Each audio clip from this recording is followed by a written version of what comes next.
एक सभ्यता जहाँ ना कोई राजा था ना कोई युद्ध, लेकिन इतना एडवांस कि आज का इंजीनियर भी सोच में पड़ जाए। एक ऐसा राज जो हजारों सालों से ताले में बंद है और उसकी चाबी शायद अभी तक किसी के पास नहीं। नाम है सिंधु घाटी सभ्यता। अब तक जो सुना है भूल जाओ, क्योंकि आज जो मैं बोलने वाला हूँ वो आपको चौंका देगा। सालों से इतिहासकार सिर खपा रहे हैं 400 से भी ज्यादा अनोखे सिंबल्स, मोहरों पर, बर्तनों पर, दीवारों पर, लेकिन चौंकाने वाली बात यह है आज तक कोई नहीं पता लगा पाया इनका मतलब असल में क्या है। ना कोई रोजेटा स्टोन, ना कोई अनुवाद, ये भाषा सिर्फ एक रहस्य बन के रहेगी है।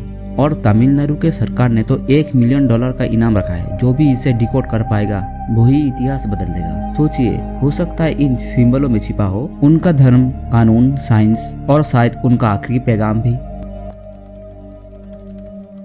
मिस्र में मम्मी बनती थी, चीन में किले जैसा कब्र, लेकिन सिंधु घाटी यहाँ किसी को जिंदा नहीं दफनाया जाता था। यहाँ मौत भी सादगी से आती थी, कभी पूरी शरीर के साथ दफन और कभी तो राख बना के रख दिया। साथ में दिए गए बर्तन, गहने, तांबे की चूड़ियां। क्यों? क्या वो लोग मरने के बाद की जिंदगी में यकीन रखते थे या फिर वो कुछ छिपा रहे थे? राखी गढ़ी में 60 से भी ज्यादा कंकाल मिले हैं, पर किसी के पास भी ताज नहीं, तलवार नहीं, सब एक जैसे।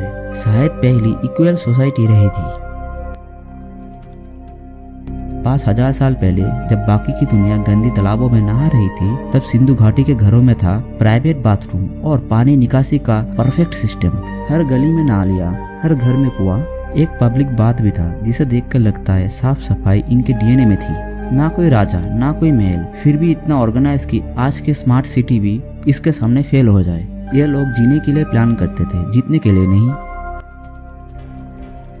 अब तक की सबसे चौंकाने वाली बात, इतनी बड़ी सभ्यता और ना कोई तलवार, ना तोप, ना लड़ाई, ना कोई आर्मी, ना कोई जंग का निशान।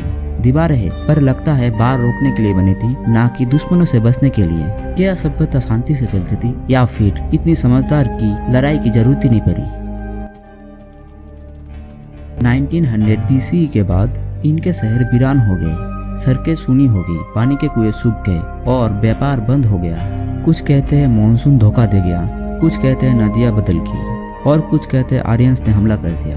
पर सबसे लॉजिकल थ्योरी ये है, ये लोग कहीं गायब नहीं हुए, हमारे बीच में ही है और हम लोग ही है, क्योंकि उनकी परंपराएं, उनकी संस्कृति आज भी हमारे रीति रिवाजों में जिंदा है। यह सभ्यता मरी नहीं, बस बदल चुकी है। तो दोस्तों, एक ऐसी सभ्यता ना किसी युद्ध से शुरू हुई, ना किसी युद्ध में खत्म हुई, जहाँ भाषा आज भी एक पहेली है, जहाँ ना कोई राजा था फिर भी सब कुछ अच्छे से चलता था। सवाल ये नहीं हम उन्हें कितना समझे है, सवाल ये है क्या हम खुद को समझ पाए हैं।